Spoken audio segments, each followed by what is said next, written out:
planning effective discussions. So, this late morning, we're talking about groups and how to scaffold groups. And now we're going to talk about discussions. So discussions in an asynchronous course is really, really important. I'm just going to turn my camera off there. And it really helps you do everything we've talking about, right? It's the number one tool used, in most asynchronous courses. It's really the bread and butter, right? So the group work you're adding around it really helps to build the community, but you really need to have a strong discussion game as well, so that you can balance all this group work against the discussion so that you're not overloading the students. And it takes a lot of planning to do that. So we're going to talk about how you can go about that planning. So first of all, a lot of faculty ask me, well, I don't do discussions, why should I? And this is actually good for all courses, hybrids, synchronous, asynchronous, even if you're doing some, web enhanced, you're teaching in the classroom, but you're using Blackboard, is to use the discussion board to continue the discussion throughout the week. It is your one way of extending collaborative work across a longer period of time. Right? In class, you're meeting Monday, Wednesday, Friday, or Tuesday, Thursday, right? Those are your discussion times, and then there's nothing happening outside the classroom. So the discussion tool gives you the ability to sort of extend that so that their brains are still working for you all during the week, right? You're still hitting them over and over. And what this is called, it's called spaced repetition in the brain for its neurocognitive, how we learn. And we learn things from and move things from short term to long term over time, right? We need to work with the material over time in order to get it to shift to long term. So by using these discussions in your course and continue that critical thinking, continue them dealing with the content, you're having them spaced out instances where they're going through that material in their brain, and it helps to move it to long term. And some of those reasons, of course, is basically discussions are opportunities for casual dialogue. And I know a lot of, there's some faculty who use discussions as a summative assessment, and I would recommend against that. That really discussions is about getting a couple of people together when you're having lunch, and you have those really nice lunch discussions where you can sort of hash out different opinions and sort of go through your brain and do some critical thinking. That's really what the discussion's about. They're an opportunity for you to allow the students to continue to discuss about what they know and what they don't know and make connections. And we call that mean making or connection making. And we're going to talk more about that as we go in this presentation, right? So the mean making is about they're making sense of the new content. And then connection making is about what we talked this morning, the why. Why is this important? How does it connect to the rest of the class? How does it connect to the big questions in this course? How did everything come together? It also, of course, we've talked about this a lot, is that they build community. It's another opportunity to hear your voice in the discussion, to hear student-to-student voices in that discussion. And it really is called peer instruction. One of the great things that we've been able to figure out over the last 20 years is that we have something called expertise, right? We are experts in our field. And when we are teaching the lowest level of our field, those 10-10 courses, the 10-20 courses, and we're teaching everything new to students, they have a difficulty sometimes understanding and making the connections. And you say to yourself, let me explain it again. Let me explain it again. Let me think how I can tell you another way, because they're still not getting that. And what we know what happens is student-to-student activity, it enables peer instruction, which means that another novice can explain more quickly and more effectively to another peer than an authoritative expert can teach a peer, right? There's a really interesting phenomenon where students who are novice can pinpoint where the student is having problem because they are learning it too, right? We've kind of lost that because we're so experts, we kind of lose that feeling of what it's like to first learn about meiosis and mitosis, or the structures of poems. So it helps to have this peer-to-peer interaction because they can actually correct each other. And then if something goes terribly wrong, of course, you can step in and miscorrect everything. It's also a place of practicing citations, right?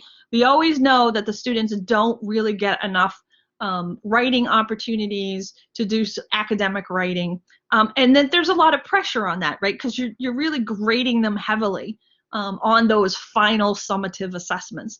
So give them chances to practice and help them. Don't hold them accountable and take points away from them. Have them take the risk of putting the citations in and then give a chance to correct that. Give them a chance to put in the research in a way that is open and casual, and so they have these opportunities to practice. It's all about practice.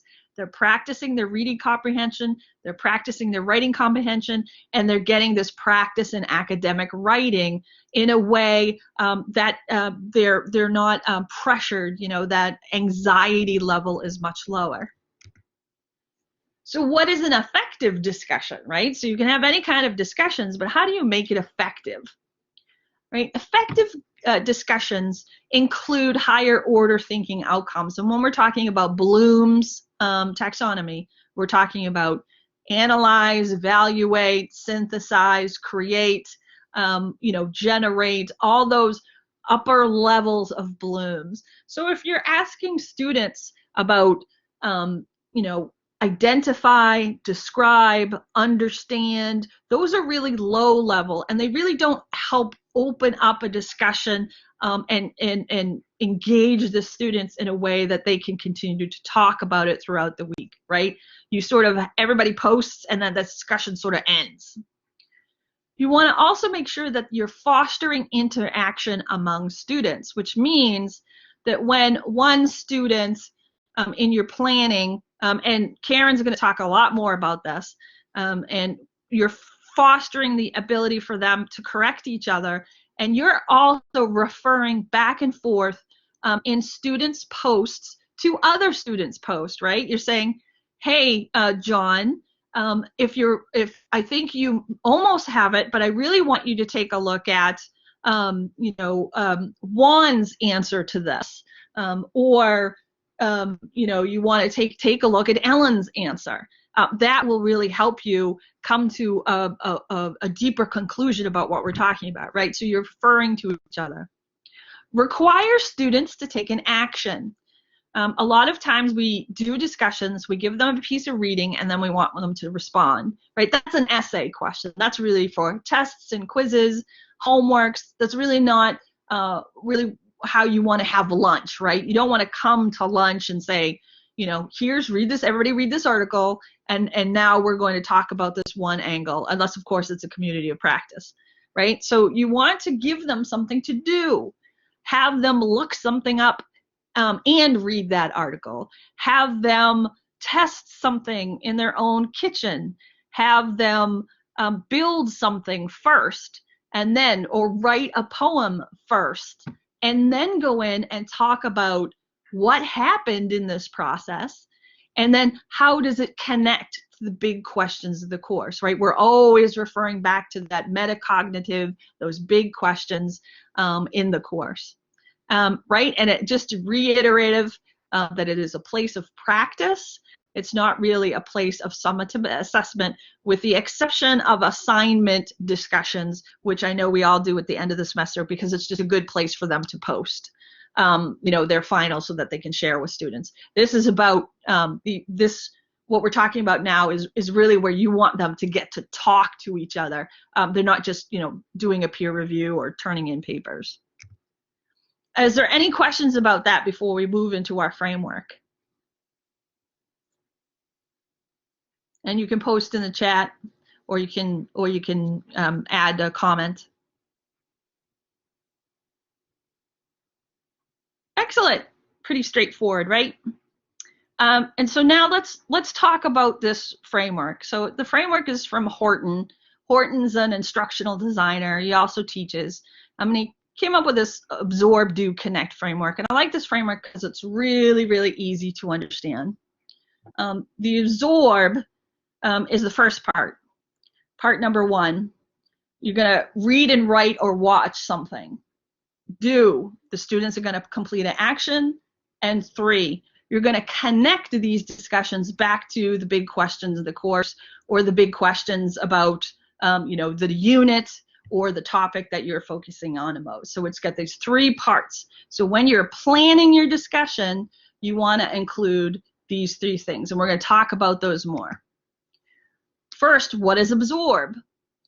So absorb is when you require the student to take in some content, right? You're giving them an article, you're having them read a chapter, you're having them watch a couple of TED Talks, you're giving them things that they can passively listen to or watch and start to absorb that material, that new content. It also could be hyperlinks and podcasts, right? So there's a lot of different things that fall under absorb. You could give them a case study. You could give them a website to review. You could give them legislation or a contract to review. You could give them a patient plan to review, right? So they're using it as sort of the basis of where they're going to start. Of course, these will prepare the students for the answer they need to give later on in the discussion. Second is the do phase, right? So now they're absorbing. Now you're going to ask them to do something in this phase. The result of this action will help them connect their experience to the metacognitively to make those connections and relationships to the conceptual side of the course.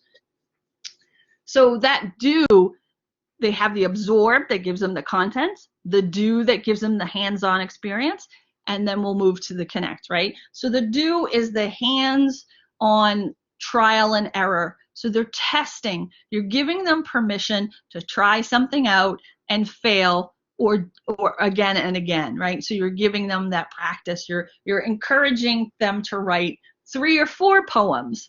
You're encouraging them to do the experiment 3 times. You're encouraging them over and over to do this on hands, right? Or they're writing up their own patient plan, right? They say, no, I think these are the 3 areas in this plan that are not right, that I need to write something different, right? So this action is going to help them connect the content to themselves, their own experience. And we know, again, that's starting to help answer that what's in it for me question. Why is this important, right? They're doing the absorb and do, so they now can connect that information neurocognitively in their brain. And then last, we have the connect phase. So the connect is bridging our gaps. So they're reading something, they're trying something, they have some idea of what happened that may or may not be right, and then you're giving them an opportunity to connect it back to the course and the content and the topics and the unit and the big questions, right? They're going to reflect on their experience, right? It's gonna be wide open. They're gonna say, I read the article, then I did the experiment, but that's not what happened to me. This is what happened, and here's why I think, and I was able to connect that back to what the lecture said about sometimes this experiment comes out this way instead of this way. So you're making those connections for the student in their discussions. So here's an example. And is there any questions about the absorb, do, connect phase? Just give you a second for that.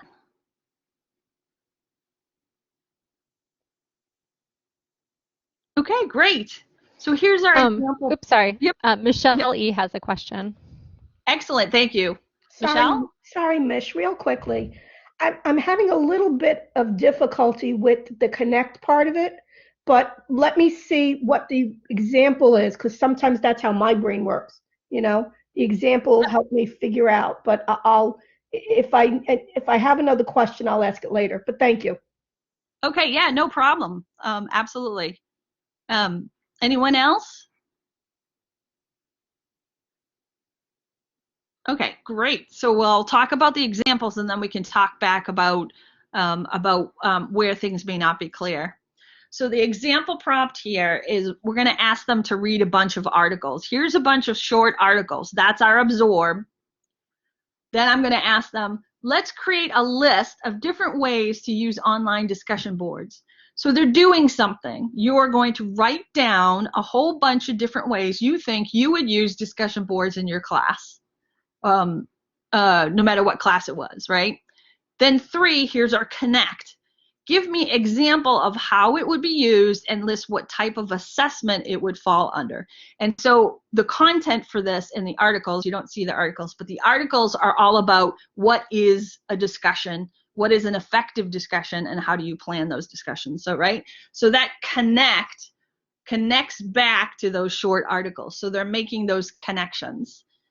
Here's a second example. Watch videos on Blackboard Ally, right? So that's your absorb. You're giving them, they're going to watch a lot of videos. In your syllabus, so this is our do, you're asking them to do something. Add your syllabus to a Blackboard course. After a few minutes, check your Ally gauge and explore Ally. So that's our do. We're having you upload your syllabus, check out Ally, and see what it says. And then here's my connect. How did you find the process of using Ally? What suggestions do you have? What accessibility suggestions do you have? What are you going to do long-term and short-term? So I'm connecting Blackboard Ally videos back to what they did in the absorb and do, right? So they can talk about what they did. They can talk about what happens with the syllabus, what they found in Ally and what it told them. And then they can critically think about how are they going to address these issues and how it's going to affect them and how it may be affecting their course. And then I have one more example for you. So I'm going to ask the students, watch the lecture recording on the 4 factors of water quality, right? There's our absorb. Then go to the Citizen Science Rhode Island Water Testing Project and look at the data for your town. So that's their do, right? They're going to do something. And then finally, what I'm asking them to do in the discussion is talk about the data that they found, talk about how they feel. So now they're starting to reflect upon what they felt. And then we start to talk about the big questions. What is the Rhode Island water quality like? And use those 4 factors that they watched the lecture on to guide their post, right? So I'm connecting back to the absorb in that connect piece.